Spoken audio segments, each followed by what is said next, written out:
Good morning seventh class, welcome to Navneet academy बेटा।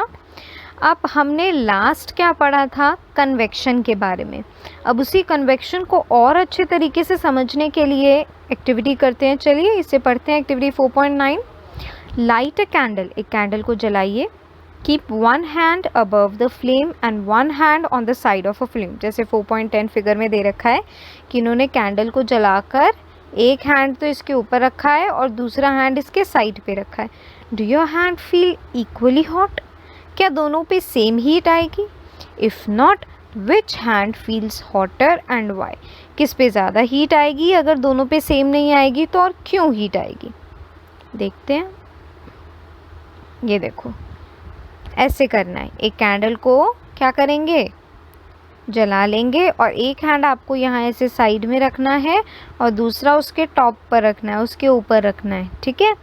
अब इस पे ज़्यादा हीट लगेगी या इस पे ज़्यादा हीट लगेगी, बताओ। यस, कन्वेक्शन पढ़ा है ना आपने, वीडियो देखी है ना। Very good. इस पे टॉप पर ज़्यादा हीट लगेगी। क्यों? रीज़न क्या है इसका? रीज़न भी तो पूछा है उन्होंने। Yes, very good. कैसे? कि भाई यहाँ की जो एयर होगी वो सबसे पहले हीटअप होगी। हीटअप होगी तो ये राइज हो जाएगी। क्यों? क्योंकि हॉट एयर हमारी हल्की हो जाती है। अब जब ये राइज हो जाएगी तो यहाँ की जो सारी कोल्ड एयर होगी वो इसकी जगह ले लेगी और ये इसकी स्पेस पे आ जाएगी। अब जब ये इसकी स्पेस पे आ जाएगी तो ये हैंड पर गरम महसूस होगा हमें। ठीक है, तो ये वाला हैंड जल्दी हॉट फील करेगा मेरा। Okay. Notice that towards the top the air gets heated by the convection, और इसी को ही तो हम convection बोलते हैं। Therefore the hand above the flame feels hot, इसीलिए वो ज़्यादा hot होगा। On the side there is no convection, तो क्या होगा? And the air does not feel as hot as on the top. ठीक है। Okay. Now people living in the coastal area, coastal area किसे कहते हैं बताइए ज़रा। Yes, very good. जो समुद्र के पास होता है, जो लोग वहाँ रहते हैं, एक्सपीरियंस एन इंटरेस्टिंग फिनोमेना। कौन सा? During the day the land gets heated faster than the water, यानी आपकी ज़मीन जो है वो जल्दी गर्म हो जाती है in comparison to the water. The air above the land ज़्यादा गर्म हो जाएगी, दैट मीन्स, और क्या हो जाएगी? ऊपर की ओर राइज अप हो जाएगी क्योंकि हल्की हो जाएगी। And the cooler air from the sea rush towards the land to take its place, और इसीलिए the warm air from the land move towards the sea to complete the cycle, and this air from the sea is called sea breeze. कैसे? To receive the cooler sea breeze, जो Windows हैं वहाँ की coastal region की, उन्हें सी side के face की तरफ बनाया जाता है ताकि क्या हो, ईज़िली आपके पास एयर आ सके। इसको समझते हैं कैसे। देखो, ये कोस्टल एरिया का डे का टाइम है ना। अब लैंड ये जो है मेरा, ये लैंड, ये ज़्यादा जल्दी जब सन की रेज आती हैं तो गर्म हो जाती है, तो इसके ऊपर वाली जो एयर है वो भी जल्दी गर्म हो जाएगी, है ना। तो उसको अगर मैं रेड से शो करती हूँ तो ये जो सारी मेरी रेड हेयर है जो लैंड के ऊपर है वो बहुत गर्म हो गई। अब जैसे ही ये गर्म होगी तो ये हल्की हो जाएगी, यानी ये ऊपर भागेगी, इसकी प्लेस ले लेगी। ठीक है। और यहाँ की जो एयर है, अब ये जगह तो एम्प्टी हो गई, बिल्कुल खाली हो गई, हुई कि नहीं? इसको इरेज कर देते हैं। ये एयर तो यहाँ से अब चली गई ऊपर की तरफ।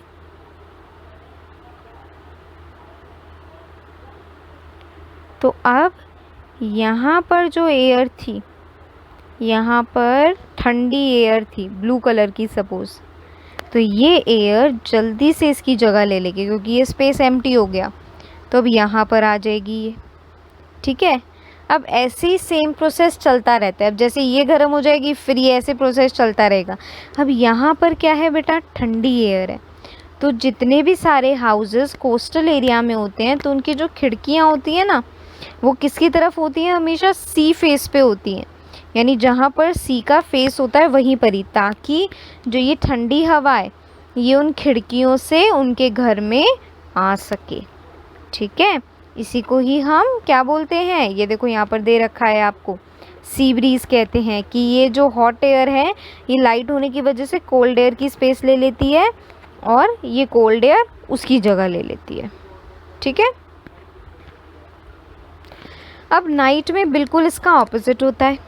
कैसे कि नाइट में लैंड हमारा क्या जल्दी ठंडा हो जाता है और सी यानी वाटर लेट ठंडा होता है। तो अब लैंड का क्या है, यहाँ पे ये जल्दी ठंडा हो जाएगा लैंड, तो यहाँ पर कौन सी एयर है मेरी, कोल्ड एयर है, जबकि यहाँ पर सी के ऊपर मेरी हॉट एयर है। तो अब हॉट एयर जब ऊपर हो जाएगी, क्योंकि ये राइज हो जाएगी, हल्की हो जाएगी, तो ये कोल्ड एयर इस सी की ऊपर की जगह ले लेगी और ये हॉट एयर लैंड पे आ जाएगी, इसीलिए वहाँ पर रात में गर्मी हो जाती है। ठीक है, ज़रा इसको अब यहाँ से समझते हैं। देखो इसमें भी लिखा हुआ ना, to receive the cooler sea breeze, जो विंडोज़ होती हैं कोस्टल एरिया की, वो सारी की सारी ऐसे बनाई जाती है कि वो सी साइड की तरफ फेस करें। At night it is exactly the reverse, बिल्कुल उल्टा हो जाता है इसका। The water cools down more slowly than the land, so the cool air from the land move towards the sea and this we called land breeze, और इसको हम land breeze कहते हैं। we will come when we come out in the sun we feel warm, हमें गर्मी लगती है, पसीना आता है। how does the heat from the sun reach us, कैसे पहुंचती है वो सन में रेज इतनी गर्म कैसे होती है, अगर होती भी है गर्म तो वो हम तक कैसे आती है, हमें क्यों इतनी गर्मी लगती है। It can not reach us bye conduction और कन्वेक्शन, हम कोई सॉलिड तो है नहीं या लिक्विड तो है नहीं उनके और हमारे बीच में ऐसा कुछ। As there is no medium such as air is the most part of the space between the earth and the sun, तो अब इस एयर के थ्रू आती है, दैट मीन्स, है ना। So from the sun the heat comes us by another process, जिसे मैं रेडिएशन कहती हूँ। The transfer of heat by the radiation does not require any medium, कोई मीडियम नहीं चाहिए होता उसके लिए। It can take place whether a medium is present और नॉट, जैसे when we sit in front of a room heater we get heat by this process. एक बात बताओ बच्चा, आप एक कमरे में हो, आपने हीटर जला रखा है, ठीक है, अब वो जो हीटर है वो उसमें से गर्म हवा निकल रही है, अब वो आपको हीट कैसे दे रही है, क्या आप मेटल के बने हो जो कंडक्ट कर रहे हो उसकी हीट, या आप कोई लिक्विड हो जिसमें कंडक्शन के थ्रू हो रहा है, सॉरी कन्वेक्शन के थ्रू हो रहा है, नहीं। तो यहाँ पर प्रोसेस काम करता है मेरा रेडिएशन, यानी जब एटमॉस्फेयर यानी जब कोई मीडियम नहीं होता तो भी क्या होता है बताओ, पास होती है heat. A hot utensil kept away from the flame cools down as it transfer heat to the surrounding by the radiation. अब मम्मी ने क्या किया, सब्जी बना ली, उसके बाद जो पतीला था उसको गैस से नीचे उतार के रख दिया। अब आप देखोगे धीरे धीरे थोड़ी देर बाद क्या होगा, वो पतीला ठंडा हो जाएगा अपने आप। तो कहाँ गई उसकी सारी हीट, सारी की सारी एटमॉस्फेयर में चली गई, उसके सराउंडिंग्स में चली गई।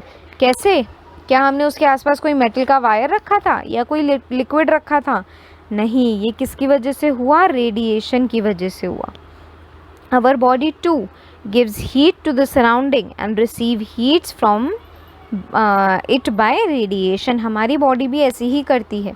All hot bodies radiate heat, सभी करती हैं, जितनी भी सारे ऑब्जेक्ट्स वगैरह होते हैं। When this heat falls on some other object, a part of its reflect, a part of is absorbed and a part may be transmitted। ठीक है, कुछ पार्ट जो होता है वो, जैसे यहाँ पर मैंने देखो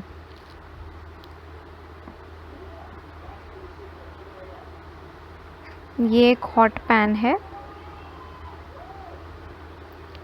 ठीक है।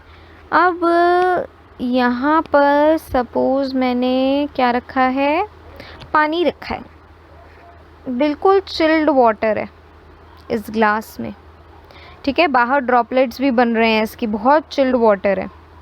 अब ये बिल्कुल मम्मी ने गैस से उतार के ही रखा है, तो इसके अंदर जो खाना है ना वो बहुत ही ज़्यादा गर्म है, उसमें से ऐसे धुआं धुआं निकल रहा है, ठीक है। अब जितनी सारी इसके अंदर रेडिएशन है वो इस एटमॉस्फेयर में जा रही होगी, तो कुछ जो होती है वो किसी से टकरा कर वापस इसके पास रिफ्लेक्ट हो जाएगी, कुछ जो होती है वो ये एब्जॉर्ब कर लेगा अपने अंदर, ठीक है, और कुछ जो है वो बाहर की तरफ ट्रांसमिट हो जाएगी। ये होता है बेसिकली प्रोसेस रेडिएशन का, जिसमें वो रेज कुछ तो एब्जॉर्ब हो जाती हैं, कुछ वापस रिफ्लेक्ट हो जाती हैं और कुछ ट्रांसमिट हो जाती हैं, ठीक है। आगे बढ़ते हैं। The temperature of the object increases due to the absorbed part of the heat, यानी उसका कैसे बढ़ जाता है, पानी कैसे थोड़ा सा गर्म हो गया, क्यों, क्योंकि उसने थोड़ी सी हीट की रेडिएशन को अपने अंदर एब्जॉर्ब कर लिया, ठीक है। Now why are you advise to use an umbrella when you go outside in the sun, यानी जब आप गर्मियों में कहाँ जाते हो, बाहर निकलते हो, तो आपको क्यों एडवाइस किया जाता है कि भाई ये अम्ब्रेला जो है इसका यूज़ करो, इसको लेकर जाओ। जब इसके ऊपर सन की रेस पड़ती हैं तो ये रिफ्लेक्ट कर देता है कुछ को, तो ठीक है, कुछ जो होती हैं वो इस अम्ब्रेला की सरफेस में एब्जॉर्ब हो जाती हैं, समझ आ गया। तो हमेशा जो रेडिएशन की रेज होती हैं, कुछ जो है वो रिफ्लेक्ट बैक हो जाती हैं और कुछ जो है वो एब्जॉर्ब हो जाती है। Now kinds of cloth we wear in summers and winter, क्या आपने देखा है कि हम हमेशा एक ही टाइप ऑफ क्लोथ्स पहनते हैं? नहीं, सर्दियों में हम वुलन कपड़े पहनते हैं, तो अपने आप को पूरा cover, socks, sweaters, gloves, mufflers इन सब से कवर करके रखते हैं। क्या गर्मियों में हम कवर करके रखते हैं अपने आप को? नहीं, हम लोग गर्मियों में कैसे कलर्स पहनते हैं, बहुत लाइट कलर पहनते हैं, है ना। डार्क कलर के कपड़े कभी पहने हुए देखा है हमने गर्मियों में एक दूसरे को? नहीं, क्यों बताओ? वेरी गुड, क्योंकि डार्क कलर के जो क्लोथ्स होते हैं वो एब्जॉर्ब करते हैं ज़्यादा हीट, और हमें गर्मियों में हीट चाहिए होती है नहीं। Now you know that in summer we prefer light colour clothes, क्योंकि हमें वो कूलनेस देते हैं, और in winter we prefer dark colour clothes, क्यों, क्योंकि वो एब्जॉर्ब कर लेते हैं रेडिएशन। एब्जॉर्ब करेंगे रेडिएशन तो हमें हीट मिलेगी, और सर्दियों में तो हमें हीट की ज़रूरत होती है। Why it is so? चलो फाइंड आउट करते हैं।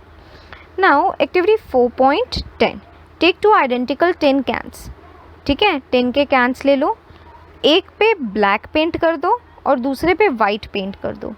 pour equal amount of water in each and leave them in the midday, यानी अराउंड 12 से 1 बजे के बीच 1 घंटे के लिए उनको धूप में छोड़ दो। Measure the temperature of water in both the cans. Do you find any difference in the temperature? Yes, there is a major difference. In which container water warmer? You can feel the difference even by touching दोनों cans को। कैसे? क्योंकि एक second, क्योंकि आपका ये जो black colour वाला कंटेनर है जिसको मैंने ब्लैक पेंट किया था, ये कौन सा कलर होता है? डार्क कलर होता है। तो ये रेडिएशन को अपने अंदर एब्जॉर्ब कर लेगा। अब अपने अंदर जब ये रेडिएशन को एब्जॉर्ब कर लेगा तो ये रेडिएशन वाटर को हीट कर देंगी, तो यानी ये ज़्यादा वार्मर होगा। जबकि ये वाइट कलर वाला जिसकी सरफेस मैंने वाइट पेंट की थी, ये कैसा है? ये लाइट कलर है ना। तो ये अपने अंदर कम रेडिएशन एब्जॉर्ब करने देगा उसको, इसीलिए ये थोड़ा सा कूल होगा, यानी इसका टेम्परेचर ज़्यादा बढ़ा हुआ नज़र आएगा। ठीक है।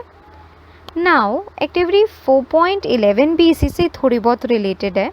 Fill the 2 cans used in activity 4.10 इन्हीं दोनों कैंस को हमने फिल करना है हॉट वाटर से, ठीक है। और लगभग दोनों का सेम होना चाहिए टेम्परेचर, यानी 60 डिग्री सेल्सियस इन्होंने जैसे ले रखा है, दोनों जो ब्लैक कैन है उसके अंदर और वाइट कैन है, दोनों में हॉट वाटर जो है वो इक्वल टेम्परेचर का होना चाहिए।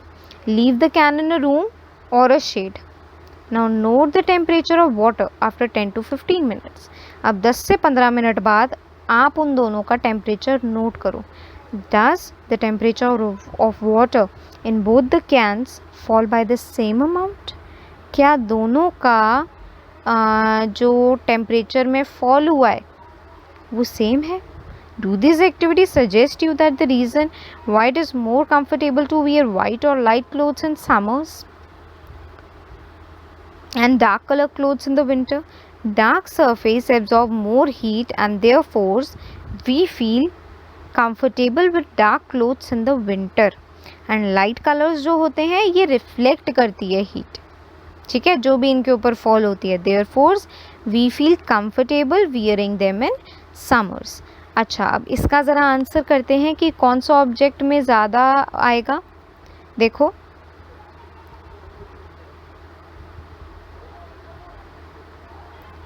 ये है मेरे पास ब्लैक कलर कैन और सपोज़ ये है मेरे पास वाइट कलर वाला। अब जब मैंने इसको शेड में रखा, ठीक है, तो ये ज़्यादा जल्दी ठंडा होगा, ये ज़्यादा जल्दी ठंडा होगा? बताओ। ऑब्वियसली ये ज़्यादा जल्दी ठंडा होगा, है ना? समझ में आ गया?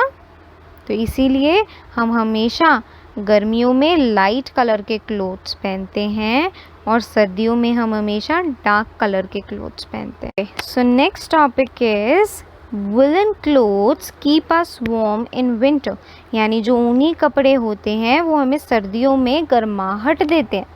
Now in the winters we use woollen clothes, हम सबको पता है हम ऊनी कपड़े पहनते हैं ना। Wool is poor conductor of heat, poor conductor होता है, दैट मीन्स ये अपने अंदर से ट्रांसफ़र होने नहीं देता। Moreover there is air trapped in between the wool fibres, air trap होती है उनके अंदर बेसिकली, और ये एयर जो होती है that prevents the flow of heat from our body to the cold surroundings, so we feel warm. यानी ये क्या करती है, एक प्रोटेक्टेड लेयर बना लेती है ये एयर, और ये क्या करती है, हमारी बॉडी की जो हीट है वो बाहर नहीं जाने देती है। और अगर हमारी बॉडी की हीट बाहर नहीं जाएगी और वो हमारे अंदर ही रहेगी तो हमें वार्मनेस प्रोवाइड होगी, यानी बाहर का जो कोल्ड एटमॉस्फेयर होता है, कोल्ड सराउंडिंग से अंदर कोल्डनेस नहीं आने देती है, ठीक है। Suppose you are given a choice in winter of using either one thick blanket और two thin joint together, so what would you choose and why? Remember that there would be a layer of air in between the blankets, और इसी reason की वजह से देखो ये है मेरे पास एक क्विल्ट, एक ये रज़ाई, और यहाँ पे मेरे पास दो रज़ाइयाँ हैं, ठीक है। तो अब मुझे ये बताओ कि सर्दियों में एक रज़ाई लेना मुझे बहुत ठंडी लग रही है, तो मैं एक रज़ाई लूँगी या मुझे दो रज़ाइयाँ लेनी चाहिए? ये मोटी भी है, बताओ। यस, दो लेनी चाहिए। Reason is what? क्योंकि इसके बीच में जो स्पेस है उसमें एयर ट्रैप हो जाएगी अंदर, और अगर एयर ट्रैप हो जाएगी that means air is a poor conductor of heat, तो इसीलिए वो हीट को बाहर आने नहीं देगी, समझ रहे हो? और इसीलिए दोनों में जो गैप होगा उसके बीच में एयर फंस जाएगी और इसकी वजह से हमें ज़्यादा हीट महसूस होती है, यानी वो उस एयर को ट्रैप करके रख लेती है अपने, और इसीलिए हमें हमेशा एक ब्लैंकेट की जगह दो ब्लैंकेट प्रेफर करने चाहिए, ठीक है। ओके।